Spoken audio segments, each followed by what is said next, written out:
ধোয়া ওঠা গরম চিকেন চিজ বল কড়াই থেকে নামানোর পর আর কিন্তু হিসেব পাওয়া যাবে না। খুব সহজে কিভাবে বানানো যায় চলো দেখে নিই। চিকেনটাকে হালকা মিক্সির জারে ঘুরিয়ে নিয়ে তাতে দেবো নুন, গোলমরিচ, শুকনো লঙ্কার গুঁড়ো, চিলি ফ্লেক্স, আদা, রসুন, কাঁচা লঙ্কা কুচি, কিছুটা ধনেপাতা আর অল্প একটু পাতিলেবুর রস।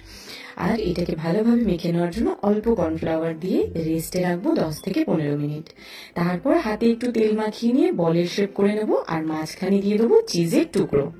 সেই চিকেন বলগুলোকে ময়দার একটা পাতলা ব্যাটারে ডুবিয়ে কোট করব ব্রেড ক্রাম দিয়ে। আমি প্যানকোর ব্রেড ক্রাম নিয়েছি। প্যানকোর ব্রেড ক্রামটা ইউজ করলে বেশ অনেকটা ক্রিস্পি হয়। আর একদম লো ফ্লেমে ভালো করে ভাজতে হবে, তাহলেই চিজটা ভেতরে গলে যাবে। এরকম ভাবে ভেজে তারপর তোমরা সস বা মেয়োনিজ যা খুশি দিয়ে খেতে পারো।